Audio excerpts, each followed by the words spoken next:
முறை கூட சேர்ந்து பாடிடுவோம். வீடியோ கட் பண்ண முடியாது. தேவனுக்கு மகிமை உண்டாகட்டும். என்னோடு சேர்ந்து பாடுங்கள். இயேசுவின் இரண்டாம் வருகை. கரங்களை தட்டி பாடலாமா? கர்த்தருடைய நாமத்தை மகிமைப்படுத்து. நல்ல கைதடி.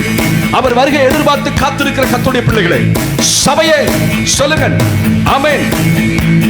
இயேசுவின் இரண்டாம் வருகை அதிவேகமாய் நெருங்கி வருதே. இயேசுவின் இரண்டாம் வருகை அதிவேகமாய் நெருங்கி வருதே. பாடுவோம். ஆயத்தமாகிடுவோம் அன்பர் இயேசுவை சந்திக்கவே. ஆயத்தமாகிடுவோம் அன்பர் இயேசுவை சேர்ந்து பாடுவோம். மாரநாதா மாரநாதா அல்லேலூயா, மாரநாதா அல்லேலூயா, மாரநாதா அல்லேலூயா, மாரநாதா அல்லேலூயா, மாரநாதா அல்லேலூயா. தைரியமா கூப்பிடுங்க. அல்லேலூயா, மாரநாதா அல்லேலூயா, மாரநாதா அல்லேலூயா. நித்திராய விட்டு நாம் எழும்புவோம், நம் நீதியின் சூரியன் பாரு. சபையை பாடு. நித்திராய விட்டு நாம் எழும்புவோம், நம் நீதியின் சூரியன் வருகிறார். ரட்சிப்பின் வஸ்திரம் காத்துக் கொள்வோம், நம் ரட்சகர் வருகிறார். ரட்சிப்பின் வஸ்திரம் காத்துக் கொள்வோம், நம் ரட்சகர். எல்லாரும் சொல்லுங்கள். மாரநாதா அல்லேலூயா, மாரநாதா அல்லேலூயா, மாரநாதா அல்லேலூயா, மாரநாதா அல்லேலூயா, மாரநாதா அல்லேலூயா. இதோ வருகின்றார் மேகங்கள் மேல் பிரகாசத்தோடும் எக்காலத்தோடும் உயர்த்திடுவோம். இது யூபிலி ஆண்டு, சீயோனில் இருந்து இப்போ வருகின்றாரே. இதோ வருகின்றார் மேகங்கள் மேல் பாடுவோம். பிரகாசத்தோடும் எக்காலத்தோடும் உயர்த்திடுங்கள். இது யூபிலி ஆண்டு, சீயோனில் இருந்து இப்போ வருகின்றாரே. மாரநாதா அல்லேலூயா, மாரநாதா அல்லேலூயா, மாரநாதா அல்லேலூயா, மாரநாதா அல்லேலூயா. பரிசுத்தமாய் நம்மை காத்துக் கொள்வோம், நம் பரிசுத்தர் இயேசு. சபையை பாடு. பரிசுத்தமாய் நம்மை காத்துக் கொள்வோம், நம் பரிசுத்தர் இயேசு வருகிறார். நீதியாய் நியாயம் தீர்த்திடவே நியாயாதிபதியாக வருகிறார். நீதியாய் நியாயம் தீர்த்திடவே நியாய. எல்லாரும் சொல்லுங்கள். மாரநாதா. கரங்களை உயர்த்தி. மாரநாதா அல்லேலூயா, மாரநாதா அல்லேலூயா, மாரநாதா அல்லேலூயா, மாரநாதா அல்லேலூயா, மாரநாதா அல்லேலூயா, மாரநாதா அல்லேலூயா. பாடுவோம். மாரநாதா, ஓ மாரநாதா அல்லேலூயா. மரணத்தை வென்ற நம் ஆண்டவர் மணவாளனா. பாடுங்கய்யா. ஓ மரணத்தை வென்ற நம் ஆண்டவர் மணவாளனாகவே வருகிறார். கரையிறையற்ற சபைதனையே தம்மோடு சேர்க்கவே வருகிறார். கரையிறையற்ற சபைதனையே தம்மோடு சேர்க்கவே. மாரநாதா, மாரநாதா அல்லேலூயா, மாரநாதா அல்லேலூயா, மாரநாதா அல்லேலூயா, மாரநாதா அல்லேலூயா, மாரநாதா. பிதோ அல்லேலூயா, மாரநாதா அல்லேலூயா. சொல்லுவோம். மார தலைகளை உயர்த்தி. ஓ மாரநாதா அல்லேலூயா. இதோ வருகின்றார் மேகங்கள் மேல் பிரகாசத்தோடு எக்காலத்தோடு உயர்த்திடுங்கள். இது யூபிலி ஆண்டு, சீயோனில் இருந்து. One more time. இதோ வருகின்றார். சொல்லுங்க. ஓ எக்காலத்தோடு எக்காலத்தோடு உயர்த்திடுங்கள், இது யூபிலி ஆண்டு. எலியாவின் நாட்கள் இதுவே, வருகின்றாரே. தலைகளை உயர்த்தி இதோ வருகி சபதா அனௌன்ஸ் பண்ணணும், இதோ வருகிறார். மேகங்கள் பிரகாசத்தோடும் எக்கால சத்தத்தோடும் உயர்த்திடுவோம், இது யூபிலி விடுதலையின் ஆண்டு, இது இப்போ வருகின்றாரே.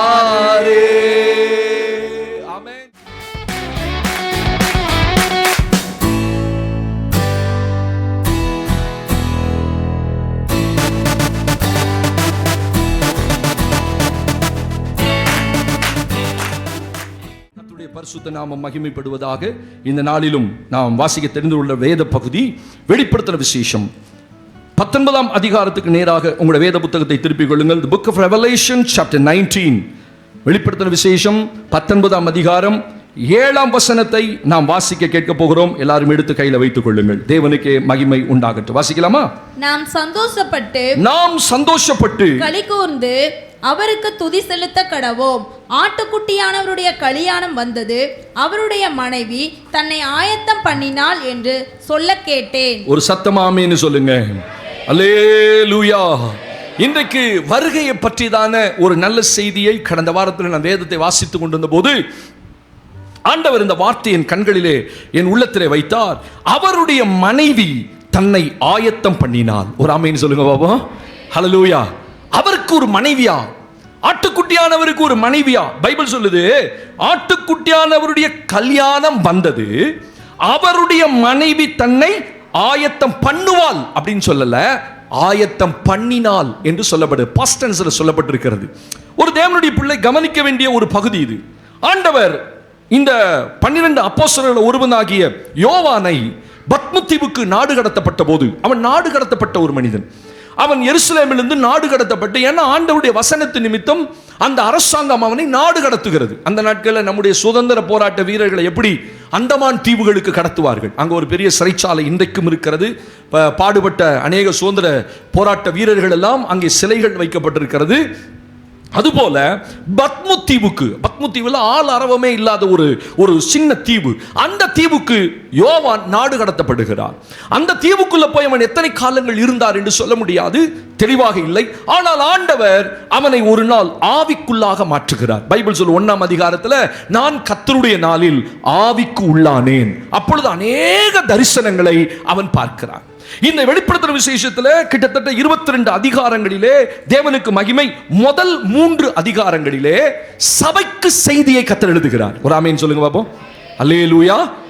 1 to 3 அதிகாரங்கள் சபைக்கு கொடுக்கப்பட்ட வெளிப்பாடுகள். ஒரு சபை எப்படி இருக்க வேண்டும், ஒரு சபைக்குள் இருக்க ஜனங்கள் எப்படி இருக்க வேண்டும், அதில் நிறை என்ன குறை என்ன, ஆண்டவர் அதை எழுதுகிறார். 7 சபைகளுக்கும், ஆசியாவில் உள்ள 7 சபைகளுக்கும் ஆண்டவர் 7 தூதர்களை அனுப்பி, அந்த சபையினுடைய தூதனுக்கு எழுதப்பட்டிருக்கு. சபை தூதன் யாரு? ஊழியக்காரன். அந்த ஊழியக்காரனுக்கு தேவதூதனால் அனுப்பப்பட்ட செய்தி தான் அது. இந்த 3 அதிகாரங்களை தவிர கடைசி 4 அதிகாரங்கள் சபை எப்படி அலங்கரிக்கப்பட்டது என்று காட்டுகிறார். சபை எப்படி இருக்கணும் காட்டுறாரு. கடைசி 4 அதிகாரங்கள் சபை எப்படி இருந்தது என்று பார்க்கிறார். ஒரு ஆமென் சொல்லுங்க பாப்போம். அல்லேலூயா. அலங்கரிக்கப்பட்ட மணவாட்டியாய் அது பரலோகத்தை விட்டு இறங்குகிறதை நான் கண்டேன். ஒரு சபை எப்படி இருந்தது, எப்படி இருக்கணும், எப்படி இருந்தது. ஒரு ஆமென் சொல்லுங்க பாப்பா. அல்லேலூயா.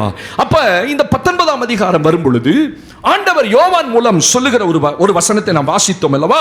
19:7 நாம் சந்தோஷப்பட்டு களி கூர்ந்து அவருக்கு துதி செலுத்த கடவோம், ஏனெனா ஆட்டுக்குட்டியானவருடைய கல்யாணம் வந்தது, அவருடைய மனைவி தன்னை ஆயத்தம் பண்ணினாள் என்று சொல்ல கேட்டேன். இது பரலோகத்தில் பிறந்த ஒரு சத்தம். பரலோகத்தில் பயங்கர சத்தம் உண்டாகிறது. அதை தான் அங்க வாசிக்கிறோம். ஸ்தோத்திரம். திரளான சத்தம், ஆரவாரிக்கும் சத்தம் பரலோகத்தில் கேட்கப்பட்டது. அவர்கள் எல்லாம் சேர்ந்து என்ன சொன்னாங்க? இதோ ஆட்டுக்குட்டியானவருடைய கல்யாணம் வந்தது. ஒரு ஆமென் சொல்லுங்க. அதுதான் நீங்களும் நானும் ஆண்டவரை சந்திக்க போகிற நாள். ஆண்டவர் தன்னுடைய சபையை சந்திக்க வர போகிறார். இந்த ரெவலேஷன் வரைக்கும், வெளிப்படுத்தின விசேஷம் வரைக்கும் ஆண்டவர் வரப்போகிறார் என்று தான் எழுதப்பட்டிருந்தது. ஆனால் இங்க சொல்லப்பட்டது கல்யாணம் வந்தது, நாள் குறிக்கப்பட்டாயிற்று, அதற்காக எல்லா ஆயத்தங்களும் பரலோகத்திலும் செய்யப்பட்டு விட்டது. ஆண்டவர் சொல்றார் பூமியிலேயும் செய்யப்பட்டு முடிந்து விட்டது. என்ன கல்யாணம் வந்தது, மனைவி தன்னை ஆயத்தம் பண்ணுவாள் எழுதுற, ஆயத்தம் பண்ணினால். கரங்களை உயர்த்தி ஆண்டவருக்கு ஒரு ஆமேன்னு சொல்லுங்க பாப்போம். சபையை கர்த்தர் ஆயத்தப்படுத்தி விட்டார். சபைக்குள்ள ஜனங்களை தேவன் ஆயத்தப்படுத்துகிறார். அதனால தான் கர்த்தர் ஒவ்வொன்றாய் சேர்த்துக்கொண்டே இருக்கிறார், ஜனங்களை சேர்த்துக்கொண்டே இருக்கிறார். அப்படி நாள் வருகிறது, கல்யாணம் வந்து விட்டது. ஸ்தோத்திரம். பொதுவாகவே கல்யாண நாள் குறிப்பாங்க இல்ல, ஆயத்த வேலைகள் எல்லாம் நடக்கும். மணமகன் ஒரு பக்கம் ஆயத்தமாவார், மணமகள் ஒரு பக்கம் ஆயத்தமாவா. எதுக்காக? மணவாட்டி தன் மணவாளனை சந்திக்கவும், மணவாளன் தன் மணவாட்டியை சந்திக்கும். எத்தனையோ முறை அதுக்கு முன்னாடி பெண் பார்க்கிற படம்லாம் நடந்திருக்கும். மாப்பிள்ளை பொண்ணை பார்த்திருப்பாரு, பொண்ணு மாப்பிள்ளையை பார்த்திருக்கும். ஆனா அதெல்லாம் பார்வை அல்ல, கல்யாண நாளுக்காக காத்திருப்பார்கள் இல்லையா? அப்ப பைபிள் என்ன சொல்லுது? கல்யாணம் வந்தது, ஓகே, ரெடி ஆயிருச்சு, ஆட்டுக்குட்டியானவர் ரெடியா இருக்கிறார். இப்ப ஆனா இப்ப ஒரு கேள்வி, மணவாட்டி ஆயத்தமா இருக்கிறாளா? சபை ஆயத்தமா இருக்கிறதா?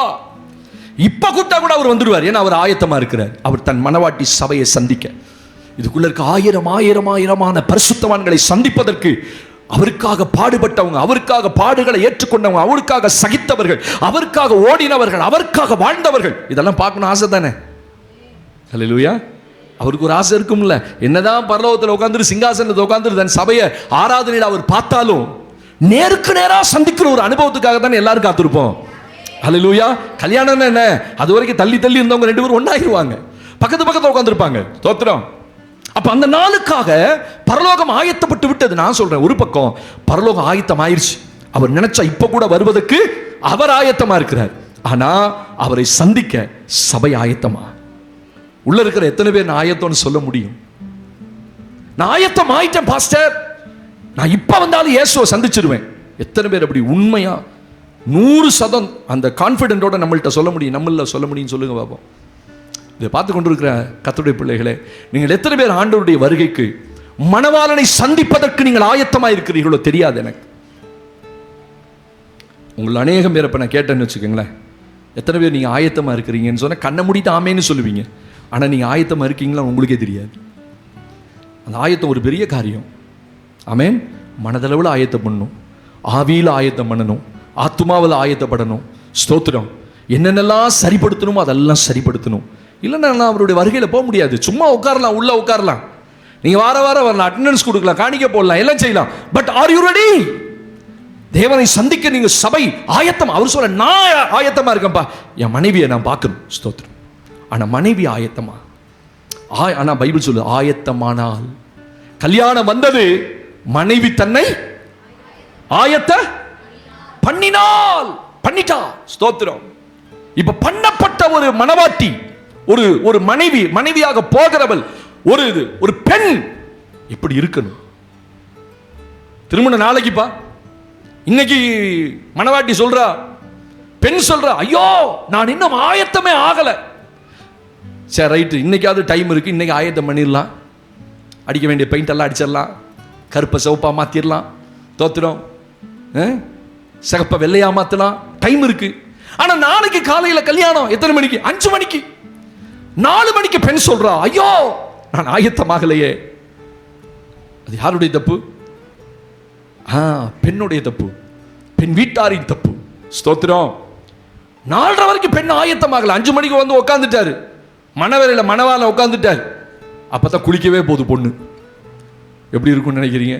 அதுக்கப்புறம் அது குளிச்சு ஜோடிச்சு சிங்காரிச்சு புடவை கட்டி வெளியில வரத்துக்கு குறைஞ்சது இந்த எல்லா கல்யாணத்திலையும் பாருங்க, தோத்திரம், குறிச்ச நேரத்துக்கு நடக்கவே நடக்காது. கத்திரிக்கீங்களா? சுப முகூர்த்தத்தில் போடுவான், அந்த முகூர்த்தமே தாண்டி போயிடும். அதெல்லாம் புறஜாதிகளில் கொஞ்சம் ஒழுங்கு. ஏன்னா அந்த நேரம் போச்சுன்னா கெட்ட நேரம் ஆயிரும்.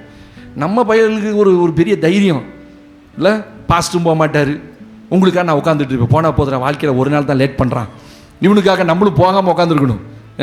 அங்கெல்லாம் போனீங்கன்னா ஐயர்வாள் போயிடுவார், அடுத்த கல்யாணம் அவருக்கு 6 மணிக்கு இருக்கும் அப்படின்னு ஒரு சொல்றதுக்குள்ள நல்ல நேரம் போகுது, நல்ல நேரம் போகுதுன்னுவாரு. தோத்துறோம். ஏன்னா அடுத்தது அவரை இன்னொருத்துக்கு போகணும். நமக்கு இங்கே அப்படி இல்லையே, இல்லை எப்பயோ ஒரு கல்யாணம் நம்ம பண்ணுறோம், என்ன பண்ணி தொலைது, உட்காந்துருப்போன்னு உட்காந்துருக்கோம். நானும் நினைக்கிறேன் அந்த பூசாரி மாதிரியே நானும் மாறிடலான்னு. 5லேருந்து 6 நடக்கல, எந்திரிச்சு போயிடணும். இவன் தேடிக்கிட்டே வருவான் வீட்டுக்கு. தோத்திரம். சிலருக்கு அந்த அனுபவமே இல்லை, கிறிஸ்தவ கல்யாண அனுபவமே இல்லை. தேவனுக்கு மகிமை. இப்ப மனைவி தன்னை ஆயத்தம் பண்ணினாள் என்று சொல்ல கேட்டேன். என்னாச்சு? மணவாளனும் ஆயத்தமாயிட்டாரு, மணவாட்டியும் ஆயத்தமாயிட்டா. ஆமென் என்று சொல்ல கேட்டேன். இந்த ஆயத்தமாக்கப்பட்ட மணவாட்டி எப்படி இருக்கணும்? வாசிங்கள் என்னோடு கூட. தேவனுக்கு மகிமை உண்டாகட்டும். வெளிப்படுத்தின விசேஷம் 19ஆம் அதிகாரத்தில் இப்பொழுது வாசித்த அந்த வசனத்திலிருந்து ஒரு வார்த்தையை நான் உங்களுக்கு சொல்லுகிறேன். அந்த மணவாட்டி தன்னை ஆயத்தம் பண்ணினாள். ஒரு தேவ பிள்ளை எப்படி தன்னை ஆயத்தம் பண்ண முடியும் தெரியுமா? 19ஆம் அதிகாரம் 8ஆம் வசனத்துல நீங்கள் வாசிக்கும் பொழுது, சுத்தமும் பிரகாசமுமான மெல்லிய வஸ்திரம் தரித்துக் கொள்ளும்படி அவளுக்கு அளிக்கப்பட்டது. அந்த மெல்லிய வஸ்திரம், நல்ல கவனிங்க, அந்த மெல்லிய வஸ்திரம் பரிசுத்தவான்களுடைய நீதிகளே. ஆயத்தமாக்கப்பட்ட மணவாட்டி, அவளுக்கு என்ன கொடுக்கப்பட்டது? மெல்லிய வஸ்திரம் அணிந்து கொள்ளும்படி, போட்டுக் கொள்ளும்படி, உடுத்துக் கொள்ளும்படி அவளுக்கு ஒரு மெல்லிய வஸ்திரம் கொடுக்கப்பட்டது. மணவாளனை சந்திப்பதற்கு ஆயத்தமாக்கப்பட்ட மணவாட்டி ஆகிய சபை, நீ ஆயத்தமாக்கப்பட்டதுக்கு அர்த்தம் என்ன தெரியுமா? உங்களுக்கு ஒரு வஸ்திரம் இருக்கணும்.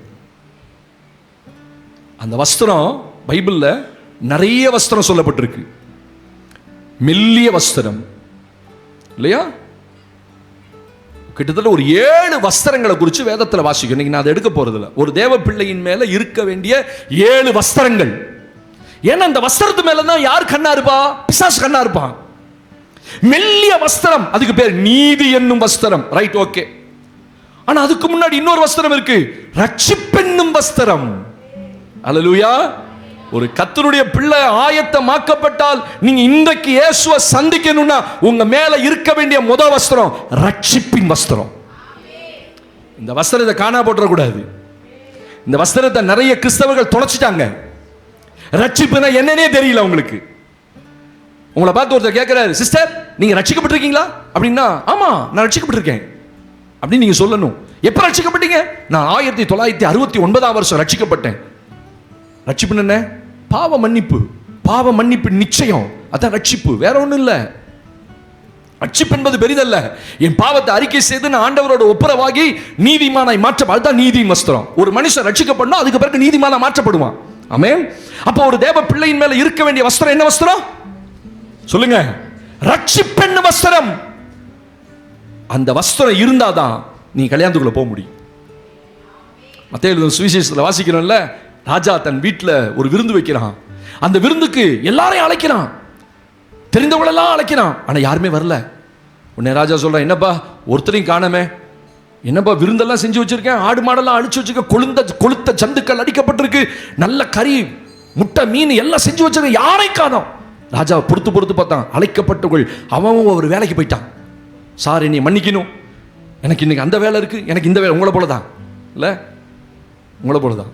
கூப்பிட்டா 1000 காரணம் சொல்றோம். தோத்திரம். சபைக்கு மட்டும்தான், மற்ற காரியத்தெல்லாம் நீங்க அப்படிலாம் சொல்ல மாட்டீங்க.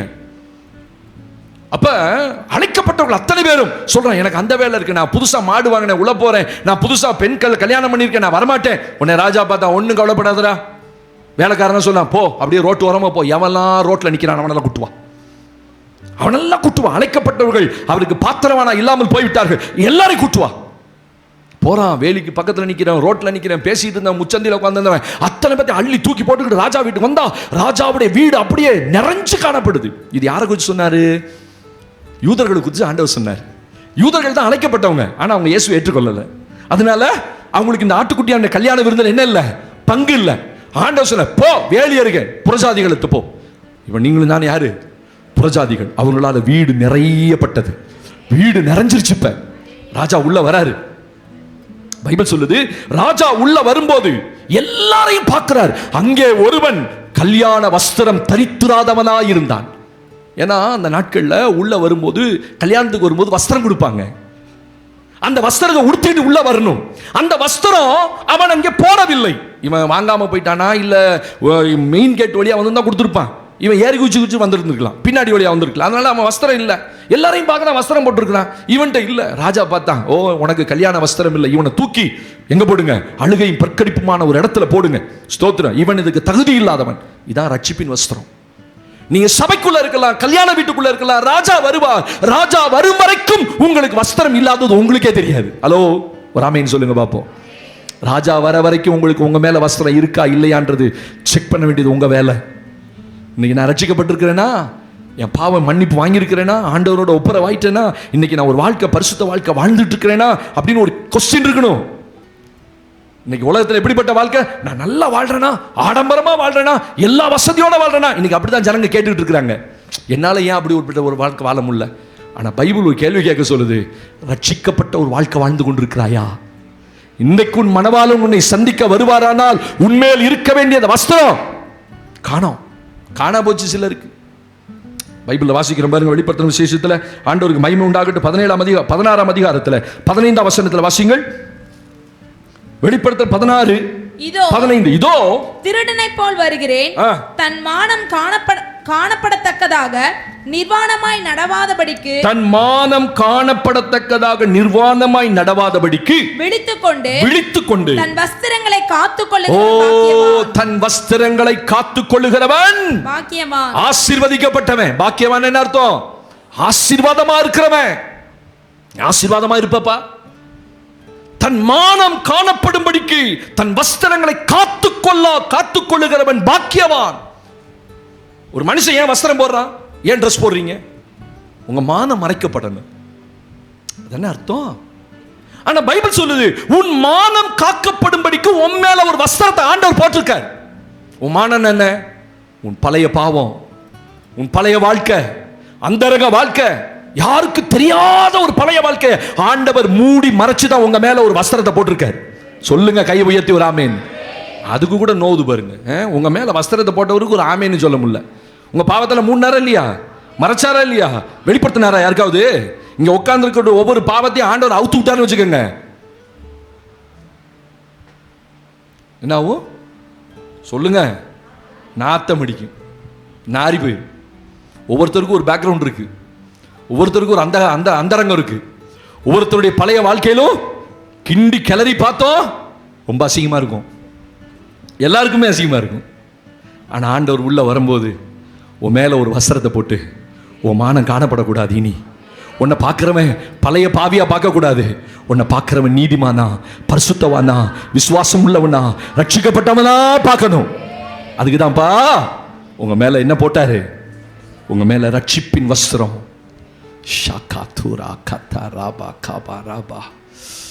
தேவனுடைய வஸ்திரம் உங்க மேல இருக்குப்பா. இந்த வஸ்திரம் உருவணும்னு ஒருத்த காத்திருக்கான். இந்த வஸ்திரத்தை உங்க மேல இருந்து எடுக்கணும்னு ஒருத்த காத்துக்கிட்டே இருக்கான். ஏன்னா உன் மானம் காணப்படணும். உன் மானம் காணப்படக்கூடாதுன்னு ஒரு வஸ்திரத்தை போட்டவர் ஒருத்தர் இருக்காரு. உன் மானம் காணப்படணும்னு ஒருத்தன் உன் வஸ்திரத்தை உருவத்துக்கு காத்துட்டு இருக்கான். நோவா தூங்கிட்டு இருக்கிறான் தன் கூடாரத்தில்.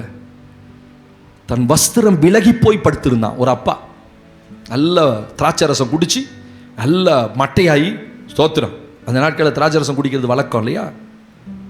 அதில் குடிச்சு நல்ல மட்டையாயிட்டாரு, நல்ல போதை ஏறி போச்சு. நோவா வஸ்திரம் விலகி படுத்திருக்க அவனுக்கே தெரில. அவனுடைய பையன் ஒருத்தன் போய் பார்க்குறான், அப்பாவுடைய மானத்தை பார்த்துட்டான். ஆனால் இன்னொருத்தன் இவன் போய் வெளியே சொல்றான், ஐயோ அப்பா இப்படி படுத்திருக்காரு அப்படின்னு. ஒருத்தன் என்ன செஞ்சான், போர்வை எடுத்துக்கொண்டு பின்னாடியே நடந்து வரான். முன்னாடி போகல, பின்னாடியே நடந்து வந்து அப்பா மேல போர்வையை போட்டுறான். நோவா விழிச்சு பார்க்குறான். அவன் சொல்றான், என் மானத்தை கண்ட நீ ஆசீர்வதிக்கப்பட மாட்ட, நீ சபிக்கப்பட்டவன். ஆனா என் மானத்தை மூடினவனை கர்த்தர் ஆசீர்வதிப்பாராக. தகப்பனுடைய ஆசீர்வாதம், தகப்பனுடைய மானத்தை காக்கிறவன் தான் ஆசீர்வதிக்கப்பட்டவன். என்னைக்குமே ஒன்று புரிஞ்சுக்கோங்க, சபைக்குள்ள இருக்க குறைவை வெளியில சொல்லிடாதீங்க. அது மானத்தை வெளிப்படுத்துற மாதிரி. அப்படியாகும் இப்படியாகும், எங்க பாச தெரியாதாக்கும் போனியாகும் சும்மாவே சொல்லுவான். அது தகப்பனுடைய நிர்வாணத்தை நீ வெளியே போய் சொல்ற, அப்போ தேவன் ஆசீர்வதிக்க மாட்டேன். தகப்பனுடைய நிர்வாணத்தை மூடுறவனை தான் கர்த்தர் ஆசீர்வதிப்பார். குறைவுகளை மூடி மறைச்சிட்டு எது நிறைவா இருக்கோ அதை சொல்லுங்க. ஒரு மனுஷன் எருசலேமிலிருந்து எரிகோவுக்கு போகிறான். வழியிலே கல்லர் கையில் அகப்படுகிறான். கல்லர்கள் அவன்கிட்ட செஞ்சது முதல் காரியம் என்ன? அவன் வஸ்திரத்தை உரிந்து கொண்டு அவனை குற்றுயிராய் விட்டு விட்டு போனார். அவன்கிட்ட வேற ஒன்றும் எடுக்கல, வஸ்திரத்தை உருவின. அவன் ரொம்ப நல்ல வஸ்திரம் போட்டிருந்தான். ஸ்தோத்திர. கல்லர்கள் அதுக்கு தான் அந்த காலத்தில் வஸ்திரத்தை உருவுனாங்க. இந்த வஸ்திரம் என்ன? ரட்சிப்பின் வஸ்திரம். இதுதான் யார் இந்த கல்லை? பிசாசு. பிசாசு என்ன செய்வான்? ஒரு மனிதனை பார்க்கும்போது உங்ககிட்ட இருக்க வேற ஒன்னையும் அவன் தொட மாட்டான். உங்க பொண்ணு, நகை, வைரம், வைடூரியம். தோத்திரம். விசுவாசி ஒருத்தர் ஜோமனை வந்துட்டு திடீர்னு என்கிட்ட வந்து இப்படி காட்டினாங்க. என்னம்மான்னு? பாஸ்டர், வைரத்தில் என் கணவர் மோதிரம் வாங்கி கொடுத்தார், 70,000 ரூபா. ரொம்ப சந்தோஷப்பட்டேன். ரொம்ப சந்தோஷம்டா. நீ எப்படி இருந்தா கத்தரை நீ உன்னை தூக்கி கொண்டு வந்து மேலே வச்சு உன்னை உயர்த்தி வச்சு உன் மனைவிக்கு வைரத்தில் மோதிரமா தோடா மோதிரத்தை வாங்கி கொடுத்து ஜெபம் பண்ணுங்க பாஸ்டர். முதல்ல நீங்கள் நான் போடவே இல்லை, நீ பாஸ்டர் ஜெபம் பண்ணு தான் கொண்டு வந்தேன். வைரத்தில் வாங்கி கொடுத்து ரொம்ப சந்தோஷம்டா, நீ ஆசீர்வாதமாக இருக்கிறத பார்த்து. எங்கள் பிள்ளைங்க ஆசீர்வாதமாக இருக்கிறது எங்களுக்கு சந்தோஷம் தானே, அம்மாவா இல்லையா? ஐயோ இவர்கிட்ட காமிச்சா பிடிங்கிட்டு வரோம் அப்படின்னு நிறைய பேர் உள்ளே வச்சுருக்கீங்க. அப்படி தானே? காட்டவே மாட்டேங்கிறீங்க. அப்படி காட்டணும்னு அவசியமும் இல்லை. அவங்களுக்கு ஒரு ஏவுதல், இதை கொண்டு இவ்வளோ பெரிய ஆசீர்வாதத்தை ஆண்டவர் என் வாழ்க்கையில் கூட. நான் சும்மா தான் போனேன் பாஸ்டர், என் பர்த்டேன்னு. திடீர்னு போய் வா உன்னை ஒரு இடத்துக்கு கூட்டு போகிறேன்னு போட்டு போனால் ஜாயாலுக்காஸ் கூட்டு போய் மேலே கூட்டு போய் சாதாரண கூட்டு போகணும்னு பார்த்தா வைரம். ஆஹா, எவ்வளோ தன் மனைவியை நேசித்திருக்கிறாள். மனைவியை நேசிக்கிறவங்களாம் வைரம் வாங்கி கொடுக்கணும். ஹலோ, தலையாட்டிட்டேன். ஹல்லேலூயா. கணவனை நேசிக்கிறவங்களா ஒரு சட்டை கூட வாங்கி தரக்கூடாது. தானே? எல்லாம் எனக்கே, ஆன்லைனில் இருக்க எல்லாமே எனக்கே. நான் சொல்லட்டுமா? உங்கள் வாட்ஸ்அப்பை திறந்தனா வெறும் சாரி ஃபோட்டோவாக தான் இருக்கும், ஆயிரக்கணக்கில் சாரி இருக்கும். அப்படி தானே? எல்லாம் பார்த்துக்கிட்டே உட்காந்துருக்கீங்க. இந்த புடவை, அந்த புடவை, அந்த புடவை, ஆயிரக்கணக்கான புடவைகள் தோத்துறான். ஆனால் நீங்கள் வாங்குறது கடைசியில் எல்லாத்தையும் பார்த்து ஒன்றும் வாங்க மாட்டீங்க. அது வேற காரியம். ஏன் சொல்ல வந்தேன்னா, விலையுயர்ந்த ஒரு காரியத்தை சத்ரு உங்ககிட்ட இருந்து எடுப்பான். உங்கள்கிட்ட இருந்து வைரத்தை எடுத்துப்பானா, மோதிரத்தை எடுப்பானா, வெள்ளியை எடுத்துட்டு போயிடுவானா, ஒன்னை தொட மாட்டான் உங்ககிட்ட இருந்து. அவனுக்கு தெரியும் எது விலை உயர்ந்தது என்று. பிசாசுடைய கண்களுக்கு உங்க மேல ஆண்டவர் மானம் காணப்படாதபடிக்கு போட்ட வஸ்திரமாகிய அந்த ரட்சிப்பின் வஸ்திரம் தான் விலையுயர்ந்த வஸ்திரம். அதை எடுக்கிறதுக்கு பாப்பான் பாருங்க. ஒத்துறோம். சபைக்குள்ள இருக்கக்கூடாதவளுக்கு, நீங்க ரட்சிக்கப்பட்ட அந்த அனுபவம் உங்களுக்கு இருக்கக்கூடாது. நிறைய பேருக்கு ரட்சிப்பின் அனுபவமே இல்லை. நிறைய கிறிஸ்தவர்களுக்கு கிறிஸ்தவ வாழ்க்கை இருக்கு, ஆனா ரட்சிப்பின் வாழ்க்கை இருக்கான்னு பாருங்களேன். ரட்சிப்பின் வாழ்க்கை இருக்காது. நான் சொல்ல புரிஞ்சுதா? ரட்சிப்பின் என்ன? பாவ மன்னிப்பு. இன்னைக்கு நான் ஆண்டவரோட ஒப்புரவாகி, நேற்று நைட்டு வரைக்கும் நான் செஞ்ச பாவத்தை நேற்று இரவு நான் ஆண்டவரோட ஒப்புரவு சொல்லி, ஆண்டவரே என்னை மன்னிங்க, என்னை ஒப்புரவாக்குங்க, நான் உங்களோட ஒப்புரவாகிறேன், நான் உங்க பிள்ளையா வாழ விரும்புறேன், நீதிமான வாழ விரும்புறேன், பரிசுத்தமான வாழ விரும்புறேன். என் மேல அந்த மெல்லிய வஸ்திரமாகி நீதி என்னும் நீதிமானுடைய வஸ்திரம் இருக்கணும். உங்க மேல என்ன வஸ்திரம் இருக்கணும்? இரண்டாவது நீதிமான் என்ற வஸ்திரம் இருக்கணும். உங்களை பார்க்கும்போது கர்த்தர் சபையை சந்திக்க வரும்போது பாவியை கூட்டு போக மாட்டார். யாரதான் கூட்டு போவாரு?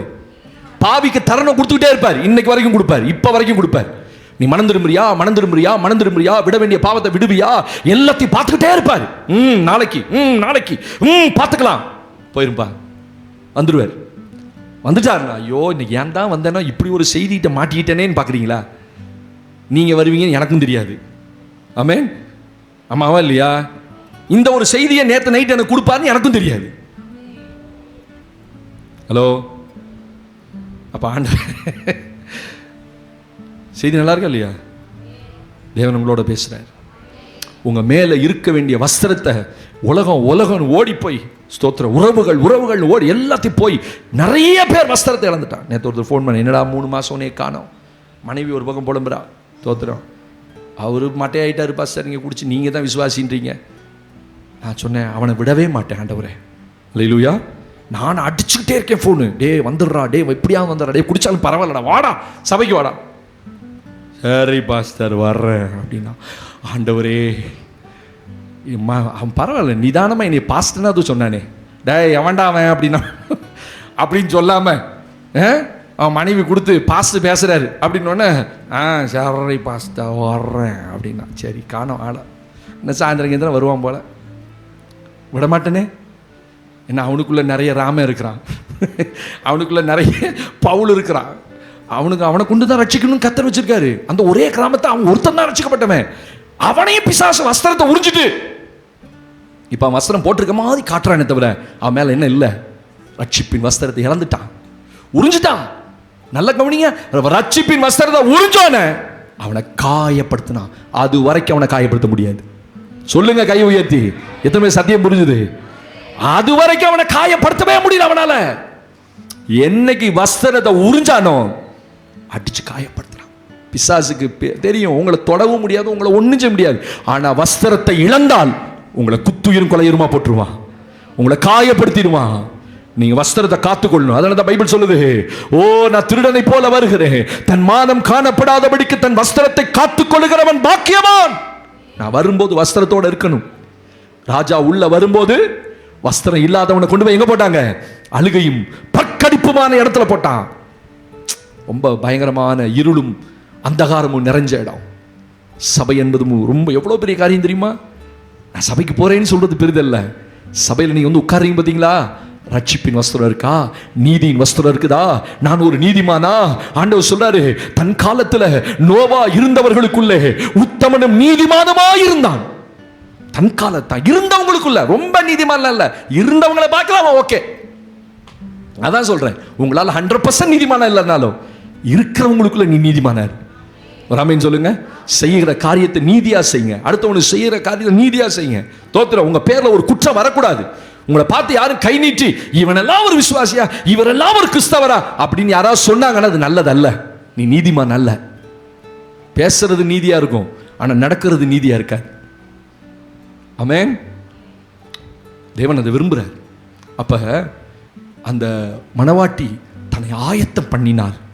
ஆயத்தம் பண்ணுவது என்பது உன் ரட்சிப்பை ஆயத்தப்படுத்து. இன்னைக்கு இயேசு வருவாரானால் அவர் வர ஆயத்தமா இருக்காரு. ஆனா சபை ஆயத்தமா? நீ ரட்சிப்பின் அனுபவத்தில் இருக்கிறியா? நீதிமான அனுபவத்தில் இருக்கிறியா? இது இருந்தா போதும், அவர் வரும்போது அவரோடு கூட போயிடலாம். ஆமென் சொல்லுங்க பாப்போம். இரண்டாவது, சபை எப்படி ஆயத்தப்படணும்? யோவான் சுவிசேஷம் 3ஆம் அதிகாரம், ஜான் தி பாப்டிஸ்ட் எழுதின புஸ்தகத்தில் யோவான் சுவிசேஷம் 3ஆம் அதிகாரம் 29ஆம் வசனத்தை நாம் வாசிக்க கேட்க போகிறோம். மணவாட்டியை உடையவனே, மணவாட்டி உடையவனே, மணவாளன் மணவாளனுடைய தோழனே.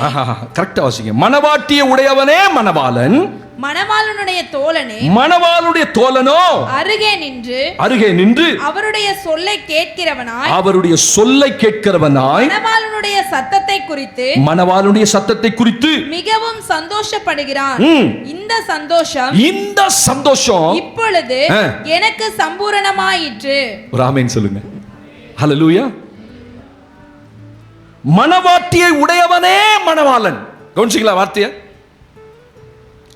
The one who has the bride is the bridegroom.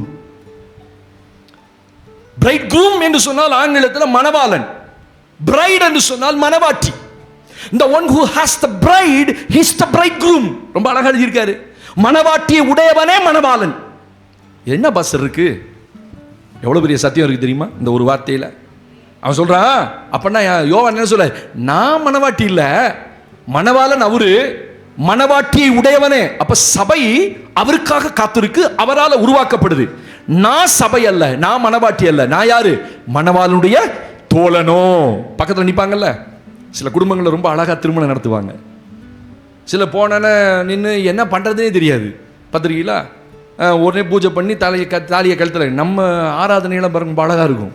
அதனால தான் நிறைய பேர் நம்ம ஆராதனை விரும்புவாங்க, திருமண ஆராதனை விரும்புவாங்க. நேர்த்தியா 2 பாட்டு, ஒரு ஆராதனை, ஒரு பைபிள் ரீடிங், மணவாட்டியை பற்றி கொஞ்சம் நேரம், மணவாளன். எங்கள் குடும்பங்கள்ல அப்படி செய்வோம் நாங்கள். எல்லா குடும்பத்திலையும், கிறிஸ்தவ குடும்பத்தில் அப்படி செய்கிறாங்களான்னு தெரியல. மணவாட்டியை பற்றி ஒரு வார்த்தை பேசுவார், மாமா வந்து பேசுவார். நான் சின்ன பிள்ளைங்க அவளை எடுத்து வளர்த்தேன்னா அவள் அந்த குறும்பு பண்ணாலா, இந்த குறும்பு பண்ணாலா, அப்படிலாம் சொல்லுவாங்க. அவங்க ஃபெயிலியர்ஸ் சக்ஸஸ் சொல்லுவாங்க. இந்த பக்கம் மாப்பிள்ளையை பற்றி 2 வார்த்தை பேசுவாங்க. தோத்திரம், அவர் எப்படிலாம் இருந்தார், அசூரராக இருந்தார், அசகாசூரராக இருந்தார். அவன் எப்படி வாழ்ந்தான் தெரியாது, ஆனால் இங்கே வந்து அடிச்சு விடுவான். அவர் தான் ஸ்பைடர் மேனாக இருந்தார், ஆஹா என்னமா இருந்தார். சரி இப்போ கல்யாணத்துக்கு ஒரு பொய்யில் 1000 பொய் சொல்லி கல்யாணம் பண்ணுற நாள் இருக்குதுல்ல. அப்புறம் என்ன செய்வாங்க? அப்புறம் பாஸ் பேசுவார், செய்தி கொடுப்பார், அப்புறம் 2 பேரையும் திருமணம் பண்ணுவாங்க. சரி, இப்போ நல்லா கவனிங்க.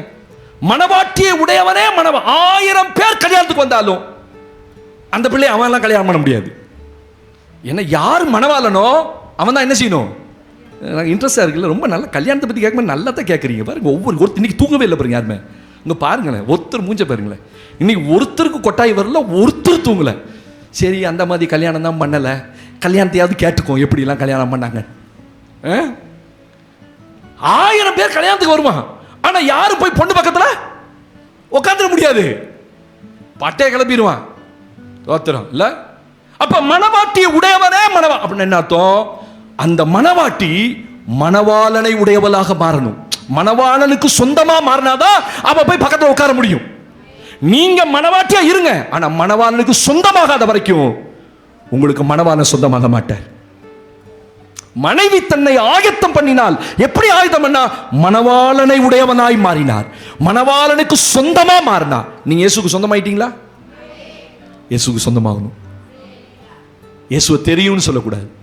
இயேசு அறிஞ்சிருக்கேன், ஓ அவரெல்லாம் தெரியும், நான் சர்ச்சுக்கெல்லாம் போயிருக்கேன் சொல்லுவான் பாருங்க. சில பைத்தியக்கார பரிசுத்தவான்கள் சொல்லுவாங்க, நான் சர்ச்சுக்கெல்லாம் போயிருக்கிறேன். இயேசுவை தெரியும், அந்த பாஸ்டர் நல்லா தெரியும். ஆவிக்குரிய ரீதியில் சிலர் பாருங்களேன் எப்படி பேசுவாங்க, அந்த அவரை நல்லா தெரியும், அந்த பாஸ்டர் ஓ ரொம்ப நல்லா தெரியும், அண்ணன் மோகன் சேன் நல்லா அவருக்கு தெரியும். அவரை தெரிஞ்சு இயேசுவை தெரியுமான்னு கேட்கணும். தோத்துரும். எல்லா கூட்டத்திலையும் ஓடி போய் உட்காந்துருப்பான். ஜபகோபுரமா அங்கே உட்காந்துருப்பான், 4 மாடியா அங்கே உட்காந்துருப்பான். தோத்திரம். திருப்பத்தூரா அங்கே போய் உட்காந்துருப்பான். தோத்திரம். இயேசுவை தெரியுமா? நீ இயேசுக்கு சொந்தமானியா? மணவாட்டி உடையவனே மணவாளன். அவர் எதுக்காக அந்த மணவாட்டி சபை ஆயத்தப்படுத்துறாரு? உன்னை தனக்குன்னு மாத்தணும்.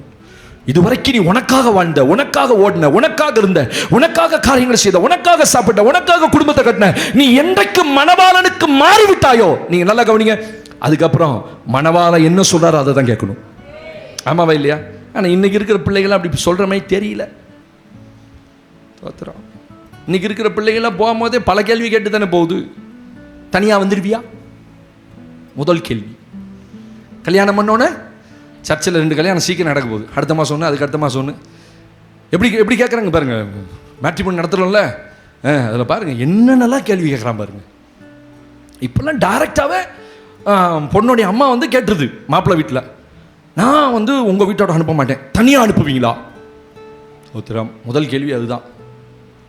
2வது, அப்படியே நீங்கள் முடியல, பையன் என் வீட்டோட வந்துடணும். 2வது கொஸ்டின், 2வது கேள்வி, வருவாரா? விட்டுருவீங்களா? என் காலம்லாம் மாறி போச்சு, நீ நினைக்கிற மாதிரிலாம் இல்லை. அப்ப மணவாட்டி மணவாளனுக்கு சொந்தமா மாறணும் அப்படின்னு என்ன அர்த்தம்? இனி எனக்குன்னு எதுவுமே இல்லை, எனக்குன்னு சொந்தமான கேள்வி இல்லை. அப்படித்தான் ஒரு காலத்து நீங்களா வாழ்ந்தீங்க சொல்லுங்க, அப்படித்தானே? புருஷனே கண்கண்ட தெய்வம், அப்படித்தானே வாழ்ந்தோம். அவர் அப்படின்னா எந்திரிப்பீங்க, அப்படின்னா உட்காருவீங்க. ஒரு காலத்தில் அப்படி தானே இருந்தீங்களா இல்லையா? இன்னும் சந்தேகமா இருக்கு. இப்ப இருக்க பிள்ளைங்க புருஷன் முன்னாடி காலை போட்டுட்டு ஹே பிராங்க்லின் வாங்க அப்படிங்கிறா. என்ன பண்றது? ரொம்ப மாடர்னா போச்சு இப்பெல்லாம் உலகம். பீட்ரு ஜாக்கிரதையா இருப்பா. தாத்திரம் இல்லையா? ஆமா, நர்மதா கால் இங்க இல்லை, அதனால கலாய்க்க முடியல. சோத்திரம். அப்படி காலங்கள் இப்படி ஓடுது, மாறிடுச்சு எல்லாமே. தண்ணி எடுத்துருவான்னு புருஷன் சொன்ன காலம் போய் இந்த தண்ணி பாட்டுறா அப்படின்னு சொல்ற காலத்துக்குள்ள இந்த உலகம் வந்துருச்சு. சரி ரைட்டு, அது என்ன ரொம்ப அந்யோன்யம் ஆயிட்டாங்க, வேற ஒன்றும் இல்லைங்க, தப்பாலாம் நினைக்காதீங்க. அந்த அளவுக்கு அவங்க அந்யோன்யம் ஆயிட்டாங்க, நீங்க இன்னும் அந்த அளவுக்கு அந்யோன்யம் ஆகல. சாரால் ஆபிரகாமை சொல்லுங்க, அதை கூட சொல்ல முடியல பாருங்க, ஆண்டவனே என்று சொல்லி அவளுக்கு கீழ்ப்படிந்திருந்தார். ஆண்டவனே அப்படின்னா என்ன அர்த்தம்? என்ன ஆண்டு கொண்டவனே, என் ஆண்டவனே, எனக்கு சொந்தம், நான் உனக்கு சொந்தமாயிட்டப்பா, இனி நான் எனக்கு சொந்தம் இல்லை. அப்ப ஆயத்தம் என்பது என்ன? மனைவி தன்னை ஆயத்தம் பண்ணினால இனி இந்த பூமியில இருக்கிற காலம் வரைக்கும் நான் யாருக்கு சொந்தம் சொல்லுங்க. எபேசியர்ல தெளிவா எழுதுறாரு, கொரிந்து சபைக்கு தெளிவா எழுதுறாரு. ஸ்தோத்திரம். மனைவியானவள் தன் சரீரத்தின் மேல் அதிகாரி அல்ல, புருஷனே அதுக்கு அதிகாரி. புருஷன் தன் சரீரத்துக்கு அதிகாரி அல்ல, மனைவி அதுக்கு அதிகாரி. அப்படின்னா 2 பேர் ஒண்ணுக்குள்ள ஒண்ணா ஆயிட்டாங்கன்னு அர்த்தம். இப்ப நீங்களும் இயேசுவும் ஒண்ணுக்குள்ள ஒன்னாக, 2 பேரும் ஒன்னா கலந்துடணும். அவர் விருப்பம் தான் இனி ஏன் விருப்பம். சொல்ல மாட்டேங்கிறீங்களே. செய்தியை சில நேரத்தை செய்தியா கேட்கணும், சில நேரத்தை தொடப்படுற இடத்துல ஆமேன்னு சொல்லணும். அல்லேலூயா, ஹல்லேலூயா. ஆமா, இனி சொல்லணும், ஆண்டவரே இனி எனக்கு பூமியில எந்த விருப்பமோ எனக்கு என் சுய விருப்பம் இல்ல, ஏன்னா நான் இன்னொருவருக்கு சொந்தமாயிட்டேன். நான் இன்னொருத்தருக்கு சொந்தமாயிட்டீங்களா இல்லையா? சொந்தமாயிட்டீங்களா இல்லையா? சொந்தமாகணும். சபைக்குள்ள வந்துட்டா நான் யாருக்கு சொந்தம்? இயேசுவுக்கு சொந்தம்பா. ஏன்னா அவர் என்ன விலைக்கிரயம் கொடுத்து வாங்கிட்டார். ஆனா நல்ல கவனிங்க, விலைக்கிரயம் கொடுத்து வாங்கினவர் அடிமையாக வைக்கல, உன்னை சுதந்திரவாளியா வச்சிருக்கார்.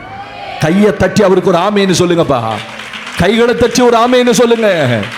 எவ்வளவு பெரிய நல்ல எஜமான் எனக்கு, நல்ல மணவாளன் எனக்கு, என்னை நேசித்து தான் தன் உயிரே கொடுத்த மணவாளன். ஹல்லேலூயா.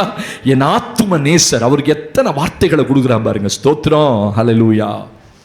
என்ன விலைக்கிரயமா கொடுத்து அவன் அடிமையா தான் வச்சிருப்பான்.